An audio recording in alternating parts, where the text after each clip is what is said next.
demanding that the state government be dismissed following the accusations, serious accusations done by a constitutional authority like the Meghalaya, present Meghalaya government. We believe first and foremost that this government being corrupt has, this public revelation has shocked the people of Goa. But it is not something which they did not know or which they did not suspect.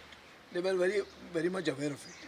But the fact that a constitutional authority is forced to publicly reveal this as a last, resort makes it a very shocking thing, and it's a blot on the name of Goa. Now, the flashback is when this governor was removed, I had made a statement that he has been removed or he has been dropped specifically because he has exposed corruption in the present government.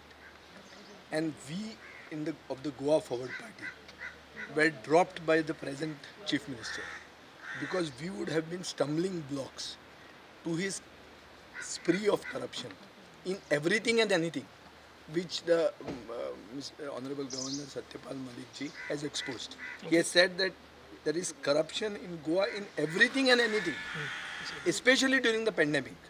Now we are a party that has used exhausted all avenues, constitutional avenues, going to the judiciary, knocking on the doors of the Lokayukt to expose corruption during the pandemic and now also. Okay. We have always been doing it. Okay. We have been doing it in the public domain also. But what we see is that this is an immoral government, an unethical government, which is completely, thick-skinned, does not care at all. But here is a situation wherein a sitting governor makes this accusation. It's almost 24 hours from this being put on live TV. There is no rebuttal coming from the Chief Minister. Yeah. There is no action on the governor also, which makes us feel that these are correct accusations and this is a blot on the pride of Goa. Pride of Goa is not for sale. We have been trying to contact the CM to at least tell us something on this. He is not willing to speak. So that itself shows that he's thick-skinned. He cares a damn about anything. He believes he's got the blessings from the top. And I'm making this accusation that his plans for corruption, we would have been stumbling blocks to his plans for corruption, which is why he dropped us then. And when the then governor started exposing his corruption, he dropped him then. So those who expose corruption today in Goa get dropped. This is the thumb rule that is going on. All right. Now the fact of the matter here is that this is an immoral, unethical government. Our demand is that this government should be dismissed, President's rule should be imposed, Okay. and the government of India should start an inquiry under a retired Supreme Court judge. Okay.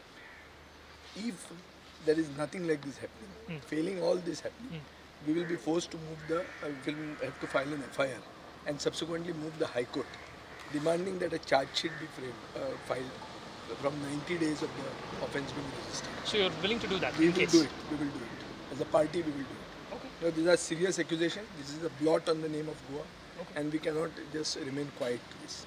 This has affected every right-thinking Goan. This is the first time that a constitutional authority has accused the Chief Minister of the state, the highest office in the state. And I think cleaning up corruption should begin from the top.